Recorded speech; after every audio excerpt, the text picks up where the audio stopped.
TaxAct Texas Bowl. That is the nightcap on Wednesday, the 27th. Can't skip that. Texas A&M is a 3-point favorite against number 20 Oklahoma State, who is last seen getting blasted in the Big 12 championship game by the Longhorns. Guys, tell me which you value more, a defense that ranks in the 120s per Oklahoma State or Ollie Gordon? That's a fantastic question. I think that's one that Oklahoma State fans have been asking all year long. I think the matchup is really interesting with Ollie Gordon and the Texas A&M front seven because we've all heard about the transfers from Walter Nolan and other guys on that defensive line. All-American Edgerrin Cooper is obviously not going to be suiting up. He's opting out to prepare for the NFL draft.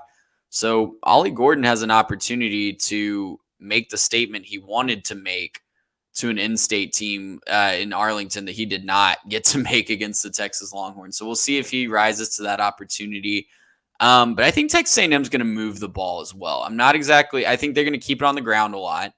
I like what they've done with Jalen Henderson, running more of an read option style attack. They move the ball on LSU. They move the ball on Mississippi State really well with him calling signals. So we'll see. I'm really coming in as a fan of Texas A&M. I'm really coming into this game with as low expectations as possible with the new coach coming in.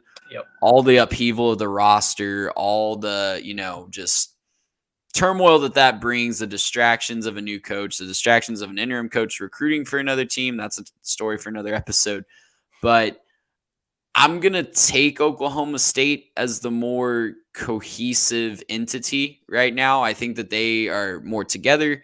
They have less to worry about. They have less, disruptions in their locker room right now. So I'm going to take Oklahoma State about 18 to 20 confidence points.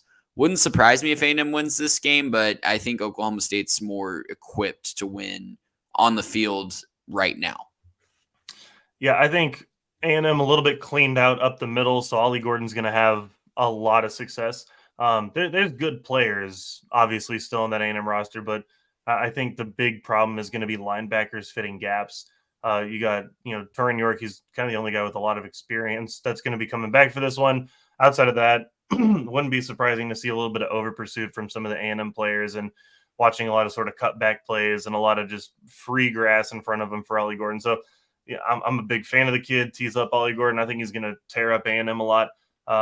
They don't have a good defense, so A&M probably scores a bunch. But with all the off-the-field stuff and all the other thing, too, is there's a lot of guys on A&M's team who are still deciding if they're going to transfer or not.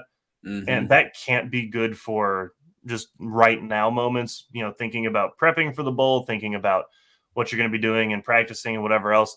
Can't be good for it. And so I'm really leaning hard Oklahoma State on this one. And I think that it's going to be a good day for the Cowboys.